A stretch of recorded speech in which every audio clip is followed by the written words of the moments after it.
Pozdravljeni v oddaji Tema tedna. Istra je regija s kompleksno zgodovino prepletanja različnih kultur, jezikov in vplivov. Dolgo obdobje menjavanja oblasti je oblikovalo njeno večplastno identiteto.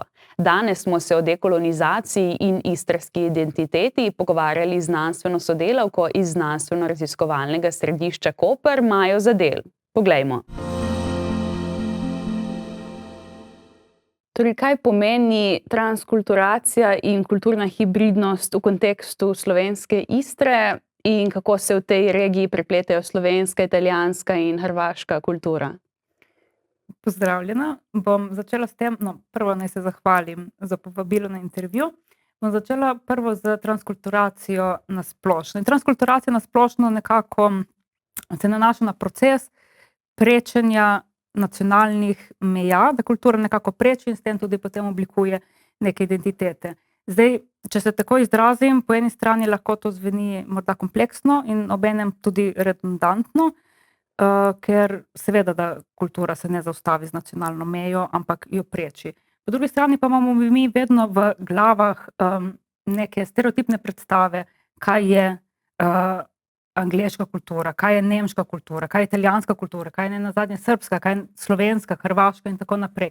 Se pravi, to vedno obstaja. In zdaj pri obmejnih območjih je zanimivo to, da dostikrat pride do nekih takih kompleksnih prepletov, kar pomeni, da ni nujno, da na drugih koncih seveda ne pride. Lih tako prihaja. Se pa mogoče na teh obmejnih območjih, kot je slovenska Istra, to na nek drugačen način tudi udejanji, izpostavi in tako naprej. Meni je recimo bilo zanimivo, ko sem se srečala z raziskavo, ki je bila, mislim, da prvič opravljena 2007, pa potem enkrat ali dvakrat še ponovljena, na obmejnih območjih v Sloveniji. In sicer so spraševali, eno od vprašanj, recimo je bilo, so ljudi vprašali, anketirane vprašali, ali se po svojem načinu življenja in navadah počutijo bolj podobne sosedom čez mejo ali osrednjim Slovencem, in jih kar velik delež pravi, da se bolj počutijo podobne sosedom čez mejo. Zdaj, najvišji delež je teh bilo ob slovensko-italijanski meji. Tako da to se mi je zdaj že nek tak zanimiv primer. Slovensko-italijanska meja ima pri tem najvišji delež, kar se mi je zdelo še posebej zanimivo. Tako da študije to naslavljajo. Prišlo je pa seveda tudi do kritik, če rečem poenostavljeno, da, kot sem omenila prej, seveda, da meja, nacionalna meja ne zaustavi kultur. Se pravi, mi vemo to, da to preči, to se dogaja čez celotno zgodovino, vedno so sploh obmejna območja ali pa neka območja, kjer je prihajalo do nekega medetičnega, medkulturnega stika, bila bolj mešana, recimo tudi pristanišča se dostikrat izpostavljajo kot neka taka mesta srečevanj. Kaj je zdaj tu novega? Zdaj, jaz bi rekla, da je tu novo predvsem to, da mi živimo v svetu nacionalnih držav in je cel naš svet in tudi imaginarij ukvirjen s temi nacionalnimi državami. Kot sem rekla prej, si mi predstavljamo, da obstaja neka slovenska kultura. Si predstavljamo, da obstaja neka italijanska kultura. In je to nekako tudi ideološko vtkano v celo naše doživljanje na nek način. In poleg tega mi si točno predstavljamo, oziroma si ne točno predstavljamo, mi imamo nek primer, kaj naj bi vedeli, kaj slovenska kultura je in v čem se razlikuje od italijanske kulture, v čem se razlikuje od hrvaške kulture. Dostikrat potem, ko se ljudi sprašuje, pa to ni tako jasno in se potem malo zaustavi. Če mislim tle neke navade, načine življenja, ne vem, jezik, ne vem, prehrana je neka taka stvar, ki se dostikrat potem tudi izpostavlja, se kreše s tem, kar si predstavljamo. Meni sicer zanimivo je bilo, jaz sem delala raziskavo transkulturnosti, italijansko-slovenske transkulturnosti v slovenski Istri, in ljudje bojo dostikrat izpostavili, da imajo radi bolj italijansko hrano, recimo. Že dostikrat na ravni jezika se pozna, ker, ne vem, ena gospa je rekla, da njo čisto moti, da bi zdaj mogla reči testenine namesto pašte in svaljki namesto njokov, ne. Kje je zdaj ta meja? Ne vem, kot nek banalen primer se jaz spomnim, jaz sem odvedno imela joto za svojo če rečem. Potem so mi rekli, da jota ni slovenska, da je italijanska in tako naprej, ne. Tako da kaj hočem reči, da v bistvu so stvari dosti bolj kompleksne. In tudi vsako območje ima potem neko svojo specifiko, ne. Zdaj, Istra ima pri tem seveda preplet italijanskosti, ima seveda tudi hrvaškosti, ima tudi drugih, tudi kakšnih, recimo drugih priseljenih skupnosti, ki so prišle kasneje, vse tudi slovensko, italijansko, hrvaško se je na točno neki specifični zgodovinski točki oblikovalo. Pa da se vrnem, no, se pravi spet, kaj je tukaj novega. Jaz mislim, da je, kot sem rekla, živimo v svetu nacionalnih držav in da s tem, ko naslavljamo to transkulturnost, kulturno hibridnost, nekako kljubujemo temu, da so kulture nacionalno zamejene. Da imamo vsi stereotipno na enak način, živimo to svojo nacionalno kulturo, se na vsakem odraža na enak način in tako naprej. In seveda to tudi pa seveda ni neka stvar, ki je zamrznjena v času. Transkulturnost, ki je bila v Istri, ko sem bila jaz otrok, je bila nekaj drugega, kot ko sem jaz delala raziskavo, kot je nekaj drugega, kar je zdaj. Seveda se pozna razlika. In kot vemo, mislim pač, slovenska Istra meji na Italijo in na Hrvaško. Istra kot taka je del tudi v Italiji in večji del je na Hrvaškem. In prepleta, kot sem rekla, elemente obeh. So pa tudi priseljeniške skupine, kot sem tudi že omenila, bi pa rekla, da smo mi tudi že kar nekaj časa zelo amerikanizirani po eni strani. Konec koncev bi si rekla, da ne vem, filmska potrošnja, ki jo imamo vsak od nas doma, je večinoma ameriška, ne, tako dalje. Tako da je tle več elementov, ki se potem prepletajo in soustvarjajo identitete. Okay. Kako pa lokalni prebivalci v slovenski Istri dojemajo svojo transkulturnost v vsakdanjem življenju?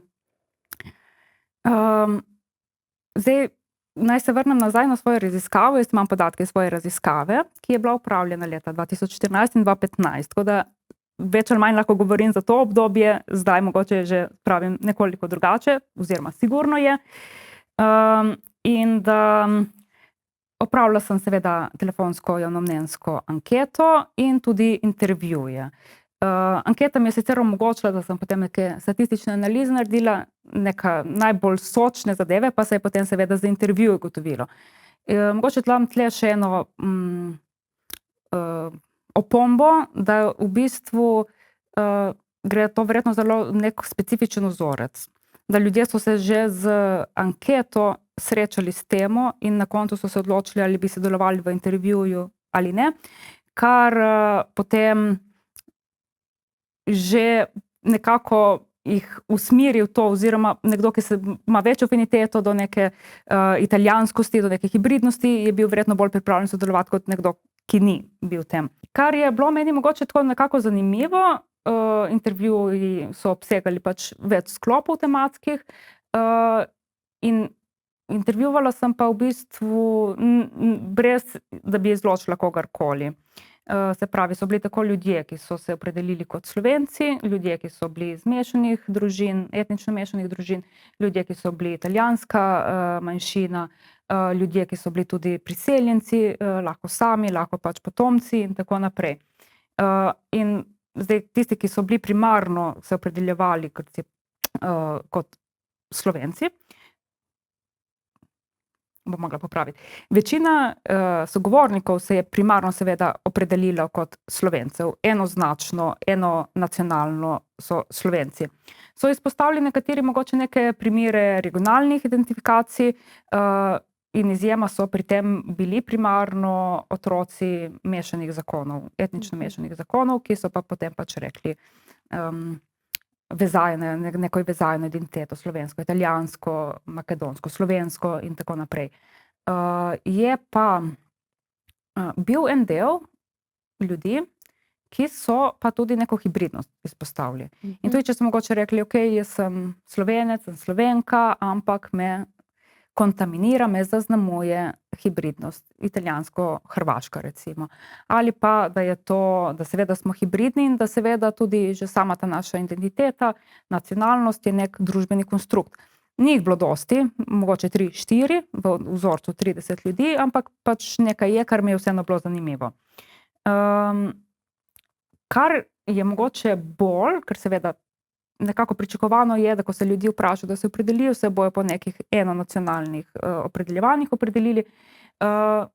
Potem glede seveda kulture, glede njihovih navad in tako naprej. Tam se je pa pokazalo v bistvu dosti večja pestrost. In ljudje v vsakdanjem življenju so dosti bolj imeli neko transkulturno, hibriden način življenja mogoče. Že to, da so pravili, da ne vem, oni bi se opisali, kot sem rekla, da jejo bolj italijansko hrano. Da so seveda sledili medijem. To je bilo recimo predvsem moja generacija ljudi, ki so prav odraščali in če malo parafraziram, smo bili socializirani recimo z italijanskimi medijskimi vsebinami. Po drugi strani pa so tudi drugi seveda izpostavljali pomen recimo nekih medijskih vsebin. Pa je bodisi to lahko bila, ne vem, starejša generacija, neke revije, neke radijske oddaje, glasba, pevci, pevke in tako naprej. Dostikrat se je pojavilo v bistvu tudi neko prepletanje in vpletanje italijanskih besed. Pravim, dostikrat je to bilo v neki srednji generaciji, približno recimo toliko stari, kot sem jaz, kakšno let, mislim, recimo enih 5 let gor, 5 let dol, 10 let recimo. In je bilo to kot tudi zelo pomemben del življenja. Kot bi rekla, ljudje so lahko izpostavljali tudi, da so se igrali z motivi iz stvari, ki so jih videli po televiziji. Lahko so uporabljali fraze, ne vem, iz nekih oddaj, ki so bile potem tipične in so bile uporabljene in tako naprej. Pravim, so razlike, mogoče starejši so tega imeli precej manj, so pa še vedno lahko imeli neke elemente, mlajši so pa tudi lahko imeli precej manj tega. V bistvu je pa tudi velikokrat pri sogovornikih bil omenjen humor, kar se mi je zdelo tudi tako zanimivo, da ljudje, ki se nekako vidijo v neki tej transkulturni italijansko-slovenski identiteti, pravijo zase, kot sem rekla prej, kot v anketi, ki je bilo izpostavljeno, da so bolj podobni po načinu življenja sosedom čez mejo. Prav tipično je bilo, da je nekdo odgovoril, da imamo mi drugačen humor. Mi, pač pravim, prebivalci Slovenske Istre. Imamo drugačen humor kot Slovenci iz osrednje Slovenije. Da smo mi bolj odprti in da smo bolj ležerni. In recimo to je izpostavljeni primeri tega, da ne morejo gledati slovenskih voditeljev, ki so vsi togi, medtem ko z italijanskimi so vsi sproščeni in tako naprej. In da se potem tudi na tem kaže v bistvu neka razlika. Tudi nekako zelo močno so bile kdaj izpostavljene čustvene navezanosti na pesmi, recimo. Ne? In to je spet nekaj, kar te prevzame, ti živiš s tem in tako naprej. Na kakšen način pa zgodovinski, politični in družbeni procesi vplivajo na sodobno identiteto prebivalcev Slovenske Istre? Jaz sicer tega nisem točno na tak način preučevala. In tudi moram povedati, da seveda je vsak človek nek posameznik, ki bo lahko to čisto drugače doživljal. Zanimivo je bilo seveda, ko sem se jaz pripravljala na raziskavo, sem brala neke druge raziskave na tem območju, na to temo in tako naprej. In pokazalo se je tudi, da je lahko bil nek odpor do italijanskosti, predvsem zaradi fašizma pri starejših generacijah. Recimo jaz tega v svoji raziskavi takrat, ko sem delala 2015, nisem zaznala. Kot sem rekla, sem imela pa tudi, bi rekla, malo izkrivljen vzorec, ker so ljudje itak videli, kaj je tema ankete in kdor se je hotel, se je lahko prijavil potem za intervju. In da mogoče nekdo, ki ima odpor od tega, potem niti ni se javil. No, tako da načeloma tega ni bilo tako zaznati, lahko pa je že tudi ta zgodovinska komponenta, da je bila moja raziskava delana toliko kasneje, tudi mogoče malo umilila to razumevanje.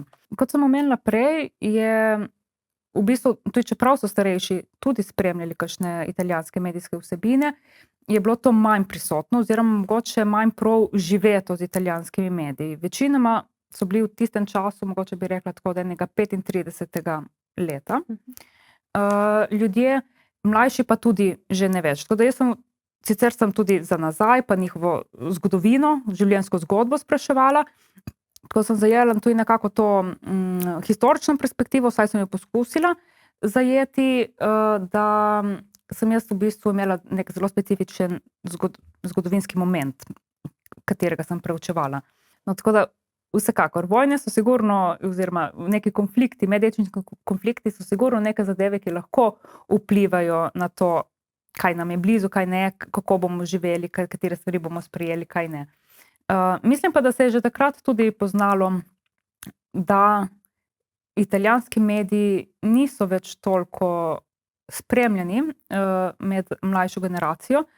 Torej, kakšno vlogo imajo italijanski in slovenski mediji pri oblikovanju transkulturnih identitet? Vpliv kot tak je sicer težko meriti, mislim pa, da vsekakor imajo neko vlogo, saj so imeli v nekem zgodovinskem momentu. Zdaj, nekatere stvari sem mogoče že prej povedala, pa lahko jih mogoče vseeno malo ponovim. Se spomnim, že takrat, ko sem to delala, sem se spomnila enega znanstvenega članka, ki je pri preučevanju medijev izpostavil, kako ljudje lahko sploh doživljajo neke televizijske voditelje kot svoje prijatelje, neke osebnosti iz televizije se jim lahko zdijo tako blizu, kot so jim njihovi prijatelji. Kar se mi zdi, da to v bistvu ponazarja to, da so medijske vsebine lahko zelo močen del našega življenja. In ta srednja generacija, ki sem jo prej izpostavila, tle je bilo seveda največ vsebinskih odgovorov glede tega, kar zdaj govorim, so izpostavili neko socializacijo.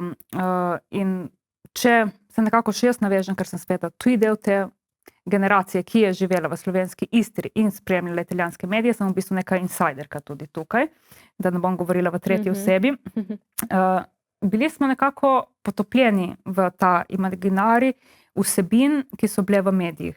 In ena stvar, ki me je meni tudi zelo zanimiva, je to, da kot otroci smo gledali anime na italijanskih medijih, ne glede za nas je to bila neka italijanskost, ne glede na to so anime lahko japonske.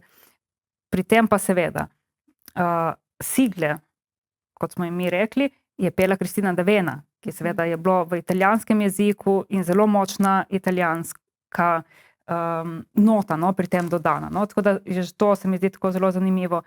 In Cristina D'Avena je bila nedvomno pomemben element tega, kar se mi se odraža tudi zdaj, da mi v Kopru, mislim, da še vedno, vsaj pred par leti je bilo, na Živeli ulici, ki imamo risanke, imajo fešto. In to je še vedno, vsakič skoraj grem pogledat, zelo, zelo obiskan dogodek, kar verjetno ga sploh ne bi bilo, oziroma neko prizorišče. Če tega ne bi bilo, če ne bi bilo interesa, verjetno tega ne bi sploh organizirali na tak način. In tudi zelo fascinantno je bilo, da je imela Cristina D'Avena tudi v Istri že par koncertov, ki so bili tudi zelo množično obiskani. Se pravi, to še vedno živi. Lahko imamo to povezano tudi s tem, da smo nostalgični in tako naprej, ampak to bi lahko bil eno teh vplivov. Sogovorniki so izpostavili, kot sem rekla, reference iz vsebin, humor, odprtost, ležernost.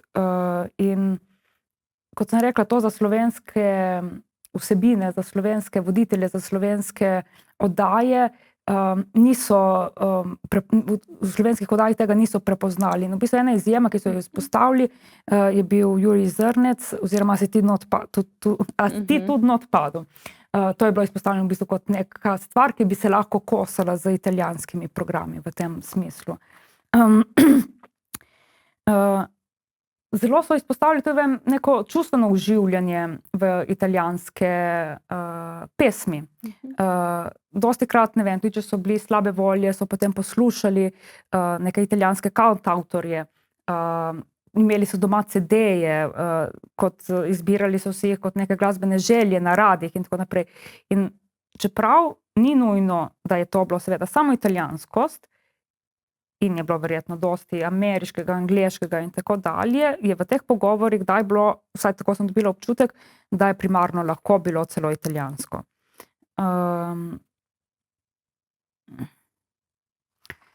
Kot sem rekla, imam pa verjetno spet zelo specifičen vzorec ljudi, ki so se mi javili za intervju. Seveda bi pa rekla, da tudi slovenski mediji so prispevali k oblikovanju identitet. Temu sem se jaz sicer manj posvečala, se je pa nekako izpostavilo, ker sem jih vprašala, ne, kaj spremljajo na italijanski televiziji, kaj spremljajo slovenski, ne vem, italijanski radio, slovenski radio in tako naprej. Tako da, če potegnem neko rdečo črto, je bilo nekako tako, da italijansko televizijo, mislim, da je bilo predvsem omenjeno, spremljajo za zabavo, slovensko pa za informacije. Spremljajo dnevnike, to je bilo pomembno. Dosti manjši meri se spremlja italijanski dnevnik, recimo, kot slovenski. Ne? Tako. Okay. Kakšen pomen pa ima slovenska Istra kot primer za raziskovanje nacionalizma in etničnih vprašanj zaradi svoje zgodovinske raznolikosti? Slovenska Istra je obmejno območje in tudi zaradi te svoje raznolikosti ima nek poseben preplet. V nekem zgodovinskem trenutku seveda je tako, v nekem je drugačen. Neko drugo območje ima seveda lahko nek drugačen kulturni preplet. Moram tam še malo spiti, ker sem že čist.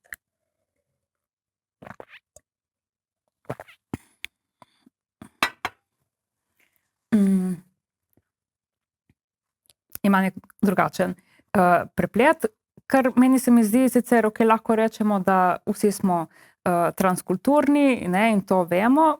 Se mi zdi to še vedno neka zanimivost, ki mogoče se na nek način odraža ali pa na nek drugačen in potem to raziskovati. Zanimiv mi je bil tudi podatek, da v bistvu je slovenska Istra območje, ki ima v Sloveniji največji delež etnično mešanih družin oziroma etnično mešanih zakonov, kar tudi nek pokazatelj potem odprtosti. In že zaradi tega potem se mi zdi mogoče zanimivo videti, kako se na nekih mikroravneh v vsakdanjem življenju ozavestijo, kako se razumejo določene stvari, kaj ljudje s tem delajo.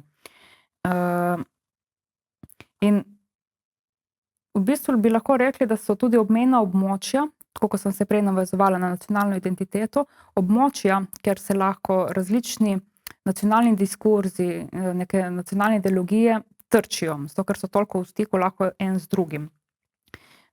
In Maruša Pušnik, ki je profesorica na FDV, ki je preučevala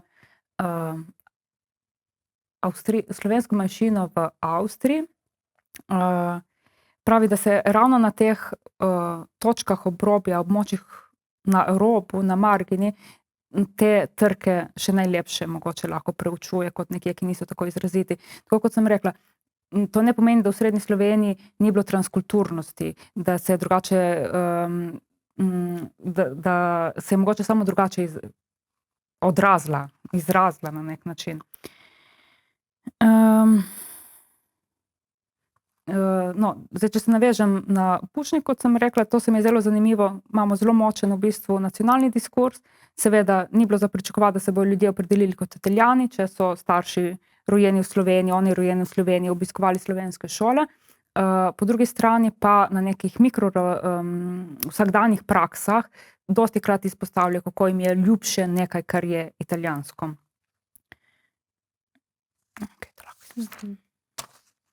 Na kakšen način pa procesi asimilacije, integracije in ohranjanja kulturne raznolikosti oblikujejo sodobno Istro? Tudi tega jaz nisem čisto točno v svoji raziskavi preučevala, sem pa zdaj v bistvu vključena v nekaj projektov, kjer smo se ukvarjali z integracijo, in asimilacija in integracija sta v bistvu zelo vroči temi, če temu tako rečem. Primarno bi to rekla, da je to stvar nekih širših nacionalnih politik, ker seveda asimilacija predpostavlja, da nekdo, ki bo prišel, bo prevzel navade dominantne družbe in se temu nekako prilagodil, tako da bo tudi sam tako deloval. Integracija pa predpostavlja dvosmeren proces, prilagajanje družbe, države, kamor pride priseljenec in priseljenke pač same. V Sloveniji pravimo, da imamo integracijsko politiko, se na nek način izpostavlja, in zaradi tega naj bi z obeh strani prihajalo do tega, dostikrat gre to tudi na ravni nekih politik, se pravi, kako bojo vključeni priseljeni ljudje v šolstvo, kako imajo lahko dostop do nekih storitev, kako imajo do zdravstva, do zaposlitev in tako naprej.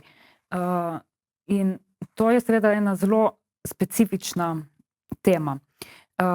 Se pa nekako tle, kar je bilo meni zanimivo, da toliko kot v moji raziskavi, zdaj to je bolj pereča tema, zadnjih 5 ali pa 10 let, kot mogoče prej, ko sem jaz delala raziskavo, mi je bilo pa vseeno zanimivo, v naših diskurzih se dostikrat pojavlja, kako smo mi kot iz strani odprti in tako naprej, sprejemamo druge, je bilo pa potem tako, da so bili, neki primeri ljudi, ki so prišli, bodisi iz Bosne in Hercegovine, bodisi iz Srbije in so pač nekako demantirali ta mit, da na koncu niti nismo tako odprti in sprejemajoči, in tako naprej. Se pa seveda vse to zgodovino tudi spreminja, tako da mogoče zdaj se sprejme nekoga drugače, kot se bi ga pred 10 leti, tudi če je iz nekdanje Jugoslavije, recimo, ker se zdaj mogoče nekoga drugega sprejme na tak način, kot pred 20 leti, recimo, nekoga, ki je prišel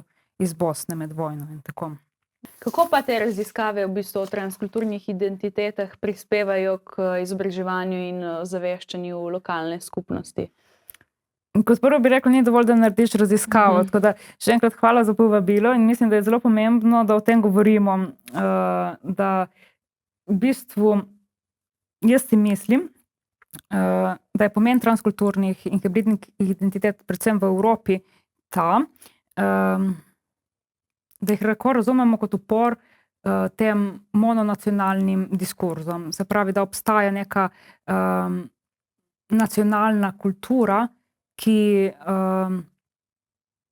je vseobsegajoča oziroma smo vsi v enaki meri potopljeni na njo.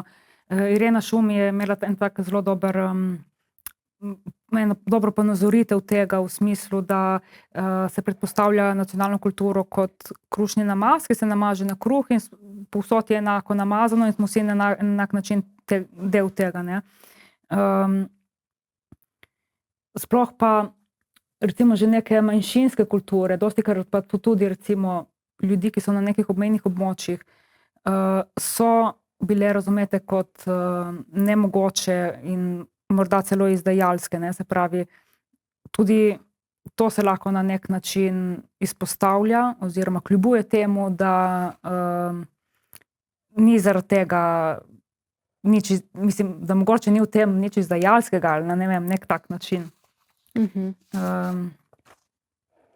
Kako pa razne delavnice, seminarji, predavanja na to temo izboljšajo neko medkulturno komunikacijo in razumevanje?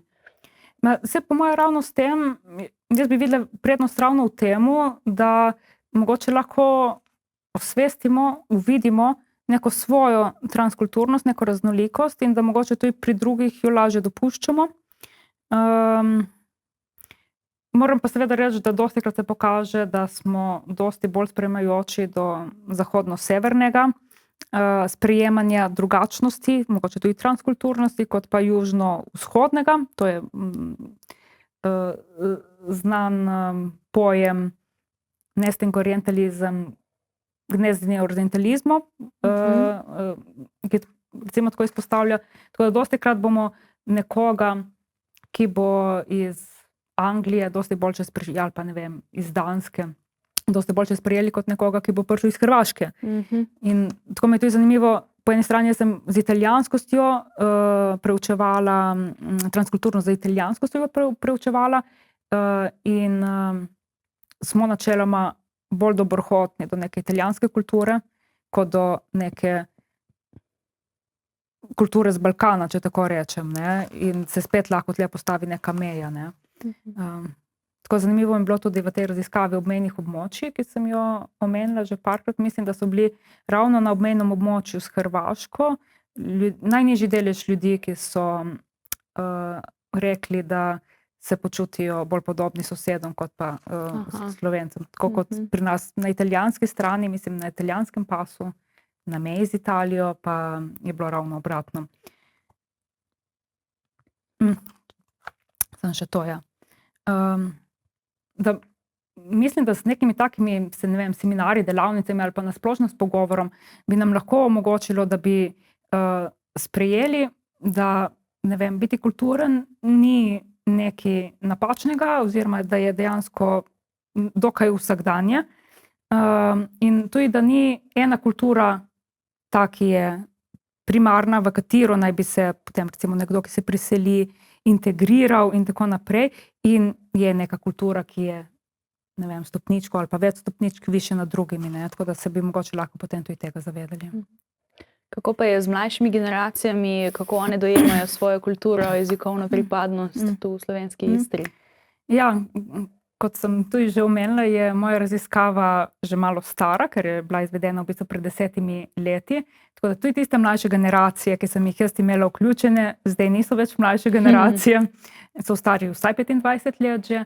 In mogoče kot zanimivost lahko povem, da tudi sem najmlajšo generacijo najtežje dobila. In že tako jih je bilo najmanj med telefonskimi anketiranci, najmanj jih je dalo, da se pripravljeni sodelovati z intervjujem, in tudi najtežje potem kdo odpovedal in tako naprej, tako da sem jih najtežje dobila na intervju in sem mogla vzorec tudi dopolniti drugače. Recimo z kakšnimi predstavniki, ki so jih dobila na Oživeli ulici.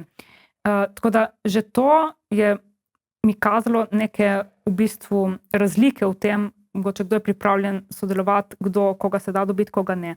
In se je že takrat kazalo v bistvu razlike, če mi je nekdo, mogoče iz srednje generacije, pravil, kako živi, kako je živel svoje otroštvo, svojo mladost z italijanskimi programi, je tega bilo dosti manj. Dosti bolj se je mogoče izpostavljalo tudi že takrat, nek 9gag, neke v bistvu te platforme. Zdaj si mislim, da zdajšnje generacije pa sploh imajo neka družbena omrežja dosti bolj prisotna v njihovem življenju. Tega pač ni bilo v našem otroštvu, v naši mladosti. Jaz sem, mogoče od faksa dalje, ne pa od kdaj prej. Tako da jezikovno se pa tudi sigurno pozna. Dostikrat se izpostavlja, nisem jaz tega specifično raziskovala, ampak je bilo izpostavljeno, kako sploh glede italijanskosti smo se mi lahko italijanščino naučili zaradi spremljanja medijev. Zdaj situacija je drugačna. Je pa res tudi, da se pa otroci zdaj dosti lažje naučijo angleščine, kot smo se je morda mi. Tako da to je tudi en vidik teh sprememb. To je bilo za danes vse. Hvala za pozornost in lep pozdrav do prihodnjič.